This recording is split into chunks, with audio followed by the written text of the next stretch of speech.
नमस्ते सभी को। स्वागत है आप सभी का इस चैनल में द अनटोल्ड ट्रूथ। हम जानने वाले हैं भागवत गीता, तो जुड़े हमारे साथ। चैनल को सब्सक्राइब करें और लाइक बटन प्रेस करके कमेंट में जय श्री कृष्ण जरूर लिखें।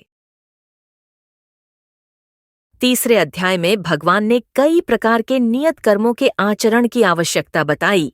सिद्धांत के अनुसार कर्म करने वालों की प्रशंसा और नहीं करने वालों की निंदा की है तथा राग और द्वेष के वश में न होकर स्वधर्म पालन के लिए जोर दिया गया है। बुद्धि के द्वारा इंद्रियों और मन को वश करके उसका नाश करने की आज्ञा दी गई है, लेकिन कर्मयोग का महत्व बड़ा गहन है।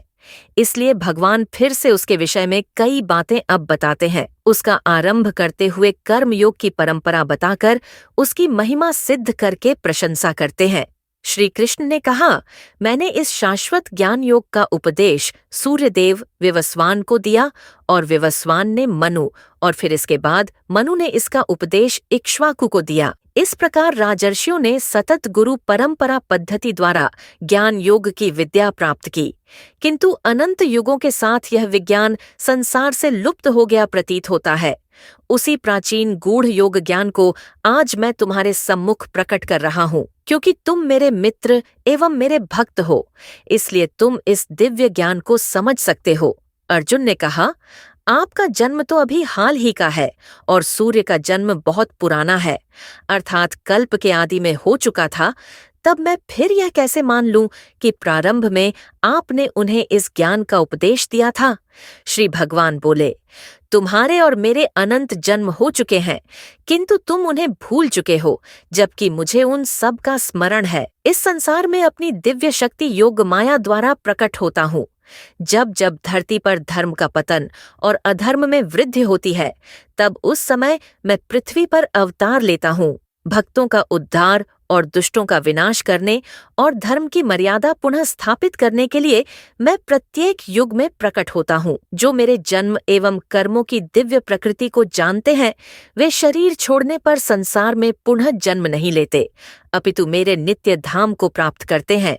आसक्ति, भय और क्रोध से मुक्त होकर पूर्ण रूप से मुझ में तल्लीन होकर मेरी शरण ग्रहण कर भूतकाल में अनेक लोग मेरे ज्ञान से पवित्र हो चुके हैं और इस प्रकार से उन्होंने मेरा दिव्य प्रेम प्राप्त किया है।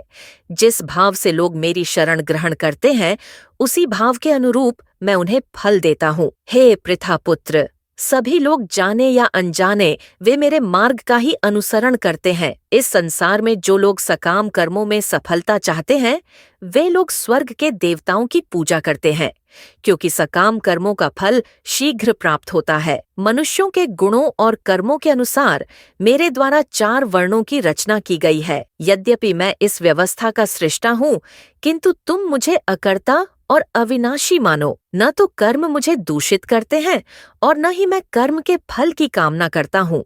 जो मेरे इस स्वरूप को जानता है, वह कभी कर्म फलों के बंधन में नहीं पड़ता। इस सत्य को जानकर प्राचीन काल में मुक्ति की अभिलाषा करने वाली आत्माओं ने भी कर्म किए।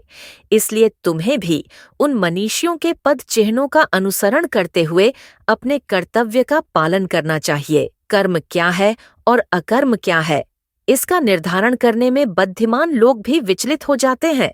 अब मैं तुम्हें कर्म के रहस्य से अवगत कराऊंगा, जिसे जानकर तुम सारे लौकिक बंधनों से मुक्त हो सकोगे। तुम्हें सभी 3 कर्मों अनुमोदित कर्म, विकर्म और अकर्म की प्रकृति को समझना चाहिए। इनके सत्य को समझना गहन और कठिन है। वे मनुष्य जो अकर्म में कर्म और कर्म में अकर्म को देखते हैं, वे सभी मनुष्यों में बुद्धिमान होते हैं।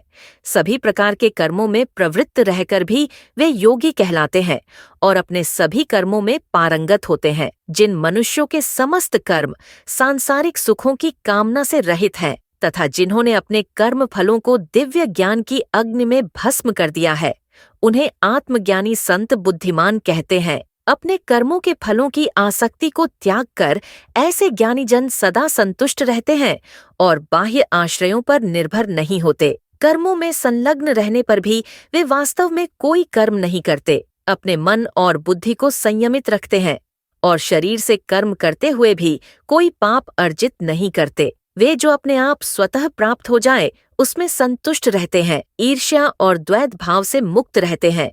वे सफलता और असफलता दोनों में संतुलित रहते हैं। वे सभी प्रकार के कार्य करते हुए कर्म के बंधन में नहीं पड़ते। वे सांसारिक मोह से मुक्त हो जाते हैं और उनकी बुद्धि दिव्य ज्ञान में स्थित हो जाती है, क्योंकि वे अपने सभी कर्म यज्ञ के रूप में भगवान के लिए संपन्न करते हैं। जो मनुष्य पूर्णतया भगवत चेतना में तल्लीन रहते हैं, उनका हवन ब्रह्म है, हवन सामग्री ब्रह्म है, और करछुल जिससे आहुति डाली जाती है वह ब्रह्म है, अर्पण कार्य ब्रह्म है, और यज्ञ की अग्नि भी ब्रह्म है। ऐसे मनुष्य जो प्रत्येक वस्तु को भगवान के रूप में देखते हैं, वे सहजता से उसे पा लेते हैं। कुछ योगी सांसारिक पदार्थों की आहुति देते हुए यज्ञ द्वारा देवताओं की पूजा करते हैं। अन्य लोग जो वास्तव में आराधना करते हैं, वे परम सत्य ब्रह्म रूपी अग्नि में आत्माहुति देते हैं। कुछ योगी जन श्रवणादि क्रियाओं और अन्य इंद्रियों को संयम रूपी यज्ञ की अग्नि में स्वाहा कर देते हैं, और जबकि कुछ अन्य शब्दादि क्रियाओं और इंद्रियों के अन्य विषयों को इंद्रियों के अग्नि रूपी यज्ञ में भेंट चढ़ा देते हैं। दिव्य ज्ञान से प्रेरित होकर कुछ योगी संयमित मन की अग्नि में अपनी समस्त इंद्रियों की क्रियाओं और प्राण शक्ति को भस्म कर देते हैं। कुछ लोग यज्ञ के रूप में अपनी संपत्ति को अर्पित करते हैं। कुछ अन्य लोग यज्ञ के रूप में कठोर तपस्या करते हैं, और कुछ योग यज्ञ के रूप में अष्टांग योग का अभ्यास करते हैं, और जबकि अन्य लोग यज्ञ के रूप में वैदिक ग्रंथों का अध्ययन और ज्ञान पोषित करते हैं, जबकि कुछ कठोर प्रतिज्ञाएं करते हैं। कुछ अन्य लोग भी हैं जो बाहर छोड़े जाने वाली श्वास को अंदर भरी जाने वाली श्वास में, जबकि अन्य लोग अंदर भरी जाने वाली श्वास को बाहरी श्वास में रोककर यज्ञ के रूप में अर्पित करते हैं। कुछ प्राणायाम की कठिन क्रियाओं द्वारा भीतरी और बाहरी श्वासों को रोककर प्राणवायु को नियंत्रित कर उसमें पूरी तरह से आत्मसात हो जाते हैं। कुछ योगी जन अल्प भोजन कर श्वासों को यज्ञ के रूप में प्राण शक्ति में अर्पित कर देते हैं। सब प्रकार के यज्ञों को संपन्न करने के परिणाम स्वरूप योग साधक अपनी अशुद्धता को शुद्ध करते हैं। इन यज्ञों का रहस्य जानने वाले और इनका अनुष्ठान करने वाले इन यज्ञों के अवशेष, जो कि अमृत के समान होते हैं, परम सत्य की ओर बढ़ते हैं। जो लोग यज्ञ नहीं करते, वे न तो इस संसार में और न ही अगले जन्म में सुखी रह सकते हैं।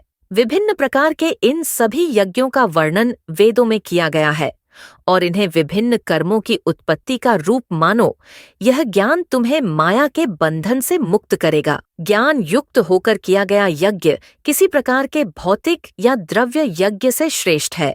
हे पार्थ, सभी यज्ञों की पराकाष्ठा दिव्य ज्ञान में होती है। आध्यात्मिक गुरु के पास जाकर सत्य को जानो।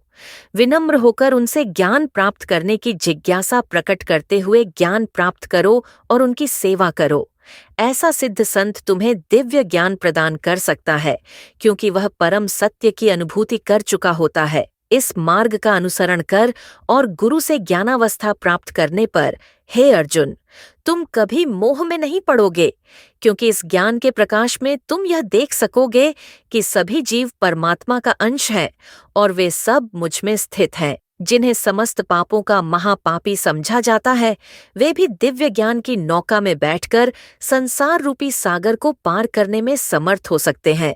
जिस प्रकार प्रज्वलित अग्नि लकड़ी को स्वाहा कर देती है, उसी प्रकार से, हे अर्जुन, ज्ञान रूपी अग्नि भौतिक कर्मों से प्राप्त होने वाले समस्त फलों को भस्म कर देती है। इस संसार में दिव्य ज्ञान के समान कुछ भी शुद्ध नहीं है। जो मनुष्य दीर्घकालीन योग के अभ्यास द्वारा मन को शुद्ध कर लेता है, वह उचित समय पर हृदय में इस ज्ञान का आस्वादन करता है। वे जिनकी श्रद्धा अगाध है और जिन्होंने अपने मन और इंद्रियों पर नियंत्रण कर लिया है, वे दिव्य ज्ञान प्राप्त कर लेते हैं।